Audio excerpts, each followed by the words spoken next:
근데 처음에 요거를 아들이 황 선생님 써주세요 라고 했을 때 사실은 거절을 하셨대요. 왜냐면 필체 죽은 분들이 얼마나 많아요. 근데 아버님한테 다시 한번 정중히 요청을 드려가지고 아버님이 써주시면 제가 문학을 하는데 조금 더 정진할 수 있을 것 같습니다 라고 해서 부탁을 드려서 아버님이 이렇게 써서 주셔서 좀 의미가 남달라서 여기다 이렇게 전시를 해놨고요.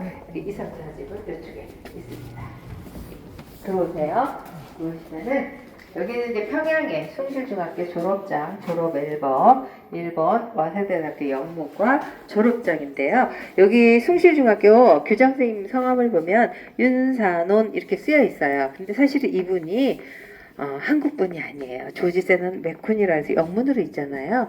이분이 선교사셨어요. 근데 당시에도 일제 신사참배를 시킨 거예요. 근데 거부를 하시지. 왜 학생들이 공부만 하면 되지 그런데 하냐 안 한다 그리고 너희 나라에 신사참배를 왜 하냐 그래서 거부 운동을 하셔서 1936년도에 6분의 선교사가 추방이 되는데 같이 추방이 되셨는데 그 전에 한 번 더 추방이 되셨었어요. 그래서 29년도에 추방됐다가 오셔서 숭실중학교 교장선생님을 맡고 계셨던 거고요. 이렇게 사진을 보면 되게 잘생기셨어요. 그죠? 잘생기셨는데 아버지가 더 잘생기셨어요. 아버지하고 어머니 사진이 있는데요. 아버님이 선생님 태어나셨을 당시에 숭덕학교, 평양의 숭덕학교 고등부 선생님이셨어요. 근데 우리가 1919년 3월 1일 김해운동 아시죠? 그때 아버지도 동참을 하셔요. 평양에서 동참을 하셨는데 똘똘한 학생들을 뽑아서 태극기하고 독립선언서를 배포를 시킵니다. 대신에 너희들이 잡히면 내가 시켰다고 해라 라고 해서 주동자로 몰려서 1년 6개월간 서대문 형무소에서 옥고를 지르시는데 엄마를 이렇게 보시면 옛날에는 다 집에서 아이를 낳잖아요. 아이를 낳다가 뭔가가 잘못됐대요. 그래서 눈이 갑자기 잘 안 보이시는 거예요. 명암만 구분하셨다고 합니다. 흰색과 검정색. 그래서 황 선생님이 엄마 손을 잡고 평양에서 서대문까지 또 외갓집까지 길잡이가 돼서 가는 거예요. 황 선생님이 70살이 된 거예요. 나이가 70살 부모님 나이를 훌쩍 뛰어넘어서 70살이 되셔서 그 5살 때의 추억 부모님과의 추억을 한 편의 시로 남기셨어요. 우리들의 세월이라는 시로요. 그거는 제가 조금 이따가 읽어드릴게요. 지금 여기 사모님이 다 보셨다 그랬죠? 면도기 자리 지정을 하셨습니다. 사모님이 여기다 좀 놔주세요. 문학과는 안 어울리지만 왜? 요 면도기가 성수 선생님 19살부터 2000년도 돌아가실 때까지 2개를 쓰셨다는 거예요. 믿기세요? 이때 전기 면도기 있었습니다. 당연히 날만 바꿔서 쓰셨는데 그렇게 절제된 생활을 하신 거예요. 그리고 도장도 있지만은 요즘 아이들 30대 선생님들도 오시면은 도장이 왜 여기에 있는지를 몰라요. 문학과의 관계를. 왜냐면 이미 추억의 한 페이지로 넘어갔습니다. 이때는 우리는 인지대라는 말도 있잖아요. 다 뒤에 도장을 찍잖아요. 지금은 그 역할은 바코드라는 말과 또 저작권료. 그게 다. 그래서 이제 추억이 됐는데 여러 개. 이유는 책이 한 권 나오면 도장을 쓰잖아요. 다음번에 다른 책이 나오잖아요. 같은 도장을 안 쓰셨대요.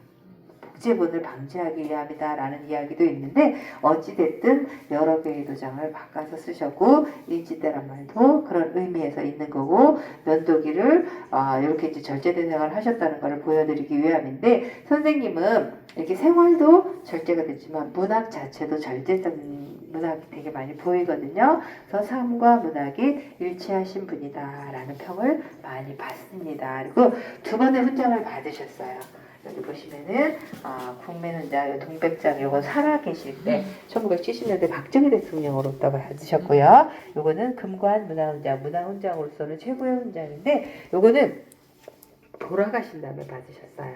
원래 9월 14일에 돌아가셨는데 10월 20일 지금은 돌아가시면 바로 이렇게 조금 이제 영향력이 있다 그러면 추서를 바로바로 하더라고요. 나라에서 요 당시에는 그러진 않았거든요. 근데 사실은 선생님 살아계셨을 때 은관 문화훈장 96년도에 은관 문화훈장을 드리겠다 그랬는데 선생님이 거절하셔요.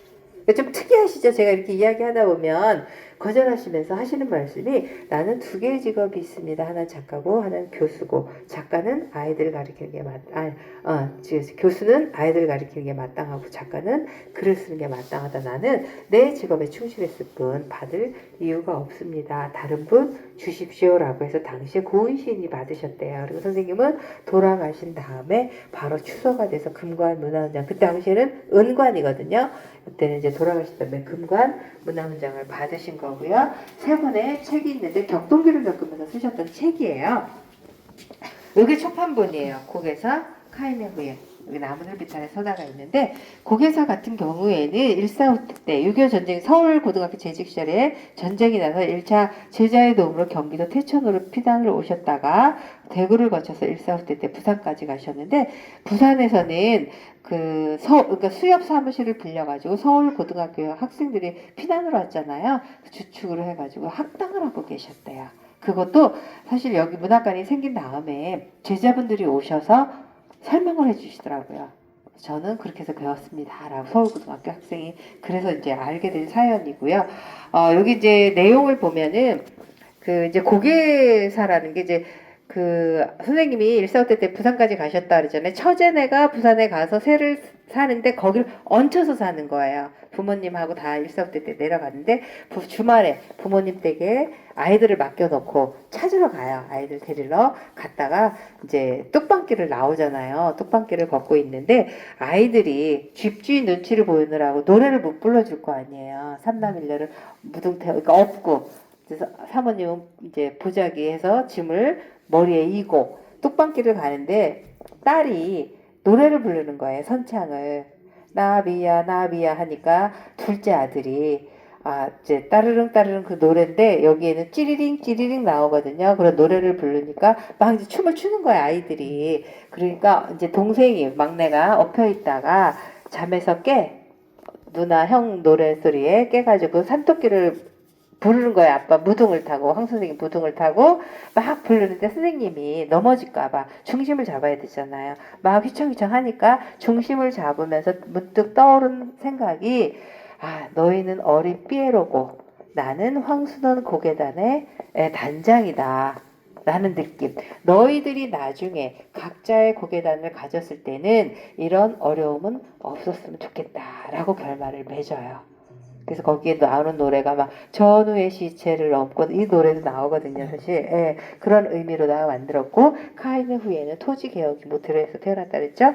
나무늘빛 아래 서다는 6.25 전쟁 중에 우정을 다룬 이야기인데, 요 책을 한 권, 문학하시는 분들이니까 잘 아시죠. 책을 한번 이렇게 내려면 책 디자인하죠.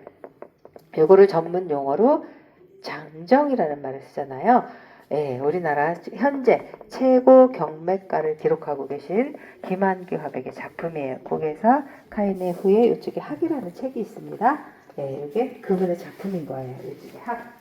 그리고 제가 아까 소나기 소설이 1953년도에 쓰였다 그랬죠. 여기 신문학인데 이거는 영인본인 거예요. 원본, 초판본은 없다 그래요. 그래서 여기 영인본이 있는데 요 당시엔 안 알려졌어요. 근데 우리나라 24년도에 한강 작가가 노벨문학상 받았잖아요. 저는 사실은 소나기가 먼저일 것 같다라는 생각이 들어요. 감히. 왜냐하면 한강 작가가 글도 잘 쓰셨지만 번역의 힘도 크단 말이에요. 소나기가 그런 케이스예요.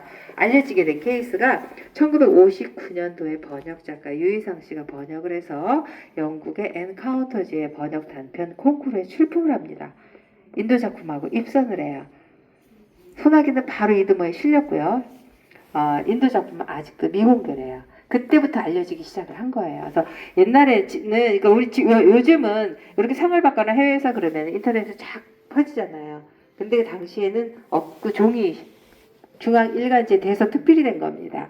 그래서 1960년부터 교과서에 실리는데 당시에는 중학교 3학년, 중학교 2학년, 중학교 1학년 지금까지 실리고 있습니다. 중학교 1학년 교과서에는 단편 전체가 실리고 초등학교 6학년은 부분 실리고 있습니다. 지금까지요. 그리고 요 시기 요 시기가 황 선생님 최고 전성기셨는데 경희대학교 재직 시절에 선생님의 작품은 3분의 2가 완성이 됐고요. 여기 문자구도 지기야 황순원 요거는 황지국 선생님이라고 선생님 제자분이 서예전을 하는데 방명록에 쓰신 거예요. 근데 문학이라는 것은 도를 담는 그릇과도 같다라는 뜻이 함축되어 있어서 하나의 작품으로 저희는 해설을 하고 있습니다. 그래서 선생님이 그러면 양평에 안 오셨냐? 오셨어요. 여기 증거가 있어요. 여기 가보셨죠? 용문사. 네, 요 은행나무 1100년 된 은행나무인데 요거를 바탕으로 해서 나무와 돌 그리고라는 단편을 쓰셨고요. 경희대학교 재직하실 때는 양평 쪽에 자주 오셨어요. 선생님이 낚시도 취미가 있으셨어요. 용문산 쪽에도 소설에 영감을 얻거나 세미나나 뭐 등등으로 해서 양평 쪽에 자주 오셨고 할당댐이 73년도에 완공이 됐거든요. 그 전에는 낚시터로 유명해서 낚시하러 오시고 하다 보니까 사실 천안에 묘가 있었다 그랬잖아요. 천안에서는 황동규 아드님 문학관까지 지어주겠다라는 제안을 했는데 거절을 하시고 양평으로 오셨어요. 유가족들이 다 동의를 하셔가지고요. 예, 그래서 여기 보시면 이제 아버님하고 어머님이 돌아가셨지만 원흥서라는 분이 계시는데 저분이 선생님이 몰래 숨어서 작품 활동하실 때 유일한 독자셔요. 그래서 저분도 월남을 하신 분인데 만화님하고 아드님을 놓고 오신 거예요. 그래서 술을 너무 좋아하셨대요. 그래서 술을 많이 드셔서 일찍 돌아가셨는데 꼭 황순 선생님은 이렇게 술자리에서 마지막 잔을 따라가지고 응서 자네도 한 잔 하게나라고 하셨다고 합니다. 유일한 독자셨어요. 서당의 소설도 약간 좀 아마 끝에 결말을 좀 바꿔주신 걸로 제가 알고 있습니다. 선생님은 16살 때 나의 꿈이라는 시로다가 발표를 하셨는데 이게 나의 꿈이라는 시인데요. 늘쌤 권호시 선생님이 족자를 만들어서 황 선생님께 선물로 드린 건데 이분이 누구냐 하면은 우리나라 한글 궁체의 대가셔요. 예. 근데 저분이 이제 궁체는 궁에서 상공들이 쓰는 글씨체를 말하는 겁니다. 그래서 50년을 외길 인생을 가신 건데 이 황 선생님의 나의 꿈이라는 시를 읽고 그 외길로 정진할 수 있었던 그런 밑거름이 된 거예요. 그래서 감사의 뜻으로 이 시를 써서 황 선생님께 드렸는데요. 띄어쓰기가 없어요. 옛날에는 띄어쓰기 없었죠? 제가 잠깐 읽어드릴게요. 16살이에요. 일제강점기고요. 나의 꿈. 어젯밤 나의 꿈 이상한 꿈을 꾸었노라. 세계를 짓밟아 문지를 호 생명의 꽃을 가득히 심고 그 속에서 마음껏 노래를 불렀노라. 언제든 잊지 못할 이 꿈은 깨져 흩어지니 내 머릿속에도 굳게 못 박혔도다. 다른 모든 것은 세파에 스쳐 사라져도 나의 꿈만은 길이 존재하나니. 예. 보시면은 원래 오셔서 이거를 해설을 이 시를 풀어주지 마세요라고 하더라고요. 각자의 생각을 갖게끔 해주세요라고 하는데 그래도 약간 힌트를 조금 제가 감히 선생님한테 들은 건 아니고요. 제 나름의 저는 그렇게 생각을 했어요.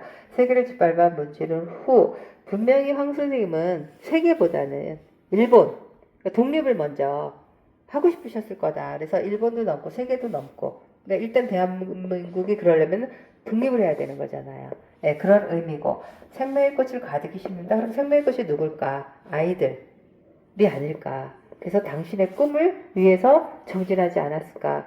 교수님이 되거나 뭐 이런 그런 느낌을 저는 받는다는 거죠. 예, 그래서 그런 의미로 제가 잠깐 그냥 조금 설명을 드린 거고요. 나머지 해석은 보시는 분들 몫입니다. 네, 이쪽으로 오세요. 여기는 2000년도 서재를 그대로 재현을 해놨습니다. 여기 분홍색 상이 보이실 거예요. 저기 병풍 옆에 분홍색 상, 여기 상인데요. 옛날에 밥상이죠. 뭐라고 불렀는지 아세요? 옛날에? 일본의 잔재가 묻어나는 이름. 호마이카상이라고 들어보셨어요? 혹시? 들어보셨어요? 네, 못 들어보셨어요? 네, 젊으신 분들은 못 들어보신 거고. 호마이카상이라고 왜 벤이다 막 이런 말도 있었어요. 그래서 이게 다리를 접었다 폈다 하는 거예요. 근데 이게 선생님 책상이었던 거예요. 70년도까지. 근데 이제 제자랑 70년도에 서재에서 담소를 나누고 있는데 망가져갖고 선생님이 테이프 붙여서 계셨거든요. 찌그덕 소리가 나니까 우리 선생님 책상 하나 바꿔드리자. 제자가 그래서 이렇게 만들어서 드렸는데 정말 밥상만하게 원목으로 다리 안 부러지게. 네. 그죠? 그러니까 저걸 버릴 수가 어, 없죠. 선생님 면도기 보셨잖아요. 여기 요 작은 책상에서 그 수많은 작품들을 탄생을 시켰고 제자의 마음을 담았으니 또 얼마나 멋진 글이 탄생을 했겠어요. 그죠? 그런데 사모님이 더 대단하신 게 70년대를 했잖아요. 저 오리지널 상입니다. 안 버리셨어요. 문학하시는 분들은 그런가요? 소중한가요? 아. 저 같았으면 버렸을 것 같은 거예요. 저는 모르니까. 근데 갖고 계셨어요. 너무 대단하지 않으세요? 그러니까 근데 돌아가신 다음에 제가 그러잖아요. 여기 땅하고 이게 생긴 거 아니에요, 문학관. 일주기 추모식쯤에서부터 이제 지을까 말까 이렇게 이제 뭐 여기 나왔잖아요. 옷까지도 보세요. 돌아가신 다음에 저희는 우리나라는 전통적으로 어른이 돌아가면 태워드려요. 종교를 막론하고. 그런데 갖고 계셨어요. 면도기 돌아가시면 유품 정리하잖아요. 그러니까 문학관을 꼭 지어줄 거다라고 예측하신 분 같아. 사모님을 보면은요. 다 갖고 계셨어요. 여기에 다 기증해 주신 거고요. 요 6쪽짜리 병풍도 저기 평보 서유한님이라는 분이 국선에 여러 번 당선되셨고 국립묘지 박정희 유경수여서 묘비도 쓰신 분이에요. 그분이 선생님의 4집 책 제목을 다 써드렸는데 그 중에서 이렇게 골라서 선생님께 선물로 드린 거예요. 병풍을 만들어서. 그리고 그 위에 미도, 거진, 황제국 이렇게 있는데 아까 제가 전시하셨죠. 제자분이 선생님 정년퇴임 기념으로 써서 드렸대요. 뭐라고 썼냐면 앞으로 도를 맛보시면서 진리 가운데 건강하게 오래 사십시오 라는 뜻을 담았다고. 저거는 황제국 선생님 오셔서 직접 설명을 해주신 거고요. 황제국 선생님이 묘비도 쓰셨고 자 밑에 주차장에 그런 바위에 글, 현판 다 써주셨어요. 그래서 이렇게 그러니까 제자들의 역할이 참 크다라는 거. 제가 황선현 선생님 여기서 해설을 하면서 느끼는 게 그러니까 선생님 자의가 아니고 선생님 절대 안 하실 분이거든요. 그래서 제자들로 인해서 이렇게 존경을 받고 하다 보니까 이렇게 문학관도 지어지고 또 모든 게 제자들의 마음이 다 담겨 있다라는 게 보이는 거고 두 분은 크리스찬인 거예요. 모태 신앙에서 두 분이 사이가 또 되게 좋으셨대요. 저녁에 돌아가면서 기도를 하셔요. 돌아가시는 날 원래 사당동에 사셨는데 3일 공원을 두 분이 산책을 하고 오셔서 이제 선생님 집도 가셔야 되는 거예요. 그날은 근데 선생님 사모님께 오늘도 자네가 좀 해주겠나라고 하셔서 사모님 기도 소리 듣고 방에 들어가셔서 주무시듯 그렇게 돌아가셨다 그러더라고요. 네. 이쪽으로 오세요. 보시면은 여기 이제 육필 원고 이런 거는 좀 보기가 조금 희귀 자료예요. 세로 쓰기고 오른쪽에서 왼쪽으로 해가지고 쭉 쓰셨습니다. 그죠? 원고지에 옮겨요. 그리고 빨갛게 인쇄를 하려면 교정이라는 거를 보는데 사실 제자들을 많이 시키는데 황 선생님은 당신이 직접 하셨대요. 교정을. 그래서 이런 작가의 성실함과 책임감을 그대로 몸소 보여주셨다라고 생각이 들고 여기 족자는 미당 서정주 선생님의 국화 옆에서 이게 서정주 선생님 친필이에요. 그래서 이렇게 황 선생님한테 써서 드렸잖아요. 요거에 대한 답례가 이게 먼저인지 저기 작품 속으로 방에 가면 그게 먼저인지는 순서는 몰라요. 근데 황 선생님이 공의 의미 서정주에게라는 시를 해서 선물로 드렸어요. 그거 날짜를 안 짰나 보네. 네, 그러니까 그게 몰라요. 어떤 게 먼저인지는. 그리고 이제 이렇게 서정주 선생님은 황 선생님의 아드님 황동규 시인을 등단을 시켜줬고 또 서정주 선생님의 아드님은 황 선생님이 등단을 시켜줬고 그렇게 하셨다 그러더라고요. 여기 이렇게 원고지 보시면은 이거 감춰놓는 역할을 사모님이 다 하신 거예요. 못 쓰게 했을 때 몰래 숨어서 작품 활동하셨을 때 사각 외짝이나 뒤지 마루 밑바닥 다 숨겨놨다가 월남하실 때 옷까지는 못 챙겨와도 이런 원고지 등을 다 챙겨 오셨다고 합니다. 그리고 여기 첫 장편 소설인데요. 별과 같이 살다. 이것도 처음으로 선생님이 마음 놓고 쓰셨대요.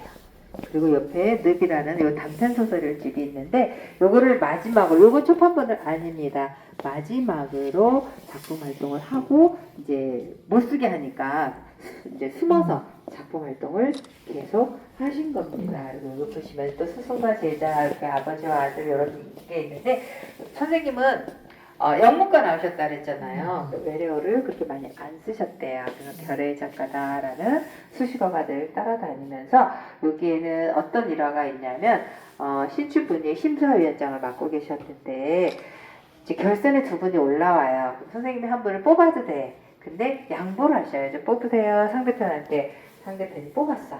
그리고 나서 나중에 하시는 말씀이 거기에 2등한 애가 내 제자입니다. 그런 분이셔요.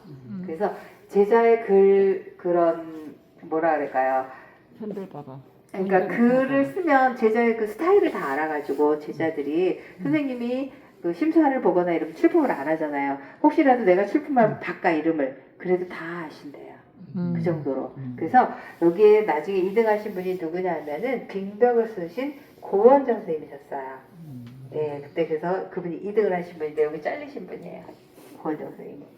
예, 그리고 제가 늘 여기서 해설을 하면서 느끼는 게 제가 조금 더 황 선생님을 일찍 알았더라면 우리 아이들 교육하는데 참 도움이 됐겠다라는 생각을 하는 게 뭐냐면은 제자들이 글을 써서 내가 수업 시간에 아니면 선생님이 이제 좀 뭐가 마음에 안 들어. 너 왜 이거 이렇게 했어? 이렇게 쓰는 것보다 이게 낫지 않니? 라고 대부분은 저는 그렇게 했어요. 근데 선생님은 그렇게 안 하시고 반문을 하셨어요. 잘못했던 소리 절대 안 하시고 그게 그런 건가? 마음에 안 들면 그렇게 하시는 거예요. 그러면 학생이 한 번 더 생각을 하잖아요. 그래서 제가 좀 더 일찍 알았더라면 이런 후회가 된다는 거예요. 예, 그렇게 하셨대요. 얼마나 훌륭하신 분이에요. 제가 여기 이제 두 분 아까 제가 말씀드렸던 제 마음의 멘토 남강 이승훈 선생님 정지 오산중학교 설립하셨다 그랬죠? 설립하시게 된 계기가 이분이 시민활동하신 분이잖아요. 독립 33회 중에 한 분이고 근데 설립하시게 된 계기가 도산 안창호 선생님의 교육진흥론을 들었는데 안창호 선생님이 웅변가이시기도 해요. 그래서 쩌렁쩌렁한 목소리 우리가 자꾸만 이렇게 외구로부터 침략을 받는 거 무지해서 못 배워서이다 라는 말 속에 전율을 느끼셨대요. 그래서 댁에 돌아가셔서 옛날에 이렇게 상투 틀잖아요. 상투 자르고 금연과 금주를 선언하시고 크리스찬 학교 오산중학교를 설립하신 거예요. 그분이 자수성가하신 분이에요. 키도 작으셔요. 어린이 회관에 가면 동상이 있거든요. 근데 이분이 여기는 이제 양복이잖아요.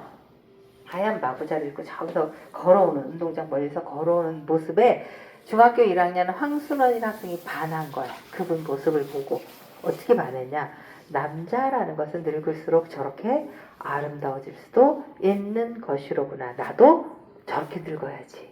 말이 돼요? 그때부터 문학의 기질이 보이는 거야. 이 학생은. 제 생각엔 그래요.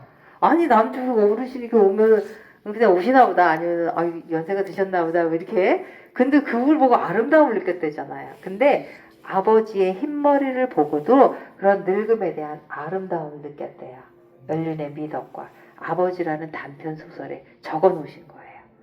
그래서 역시 문학도는 다르구나 라는 생각이 들고 두 분한테 누가 되지 않도록 생전에 104편의 시와 104편의 단편과 한 편의 중편과 7편의 장편을 남기셨고요. 돈 되는 연재소설 등은 안 쓰셨다는 거. 제가 아까 황 선생님이 5살 때 그런 추억들 부모님과의 추억을 70살이 돼서 시로 남기셨다 그랬죠? 네, 그거 제가 한 편 읽어드리고 제 해설을 마칠 겁니다. 부모님들이 다 계시니까 여기 계시는 거잖아요. 물론 살아계신 분도 계시고 돌아가신 분도 계시지만 잠시 부모님을 생각하고 들어주셨으면 좋겠습니다. 우리들의 세월 어머니가 김을 매는 좁은 머리 긴 한여름 떼학볕 속에 혼자 메뚜기와 놀던 5살짜리 아이가 눈이 조금 어두운 어머니의 길잡이로 말승야이가 늘상 떠나지 않는다는 한바퀴를 앞장서 외가에 오가던 5살짜리 아이가 장차 어떻게 살아가나 어머니가 짐짓 걱정할라 치면 나귀로 장사해서 돈을 많이 벌겠다던 5살짜리 아이가 기미운동으로 옥살이를 하는 아버지를 힘들여 면회 가선 내내 어머님 젖가슴만 더듬었네.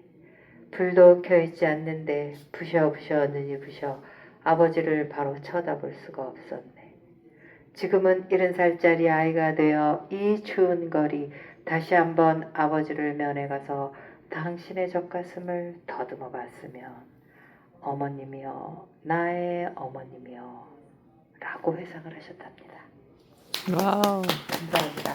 당연히 옥에 불이 없잖아요. 근데 아버지가 눈이 부시대요. 그만큼 아버지의 존재가 크고 아버지를 존경하고 사랑했다라는 거겠죠? 네, 잠깐 제가 요 시 있는 데만 갔다가 잘 보게 보세요.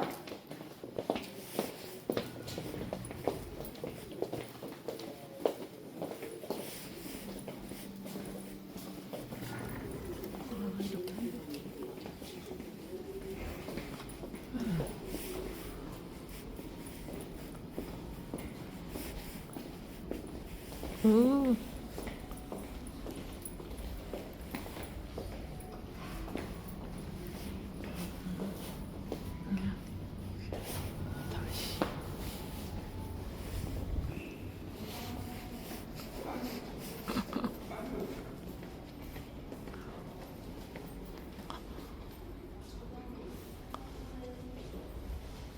왜 여기까지 또 왔냐? 그 시를 잠깐 설명을 드렸어요. 여기 이제 옛사람과 우리 안에 있는 독수리가 있는데 방가라는 시집에다가 발표를 하신 거예요.